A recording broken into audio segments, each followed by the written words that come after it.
on voit tous ces accidents vasculaires cérébraux, ces infarctus, ces turbocancers. C'est pas même l'année dernière, les cancérologues officiels niaient le truc. Non, turbocancer, ça n'existe pas.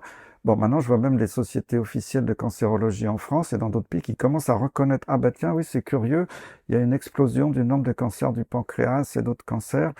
Ah mais on ne sait pas d'où ça vient. C'est probablement le réchauffement climatique, encore un coup, c'est il est responsable de tout, lui. Donc, et puis la stérilité.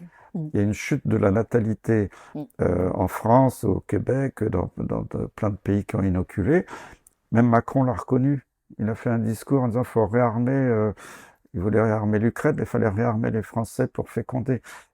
Non, mais Le c'est, réarmement démographique. ouais, non, mais Mm. c'est complètement hallucinant qu'on a tous les chiffres sous les yeux.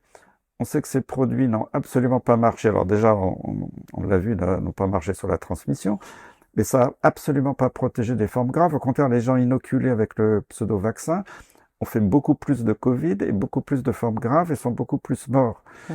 Et c'était déjà dit par les autorités anglaises de santé publique dès 2021. Moi, je l'avais la dernière fois, une des rares fois, j'étais invité à la télévision officielle. Je l'avais dit, j'avais les chiffres sous les yeux que j'avais envoyés à la télé des données de santé publique Angleterre, que les gens inoculés avec le pseudo-vaccin, si par hasard ils rencontraient le coronavirus, et qui faisaient une forme grave, ils avaient 4 fois plus de chances de mourir que s'ils n'étaient pas inoculés. Et ça se confirme maintenant. Et maintenant, il y a encore des chiffres tout récents en Angleterre qui montrent que même chez les enfants inoculés meurent beaucoup plus. Maintenant, c'est prouvé.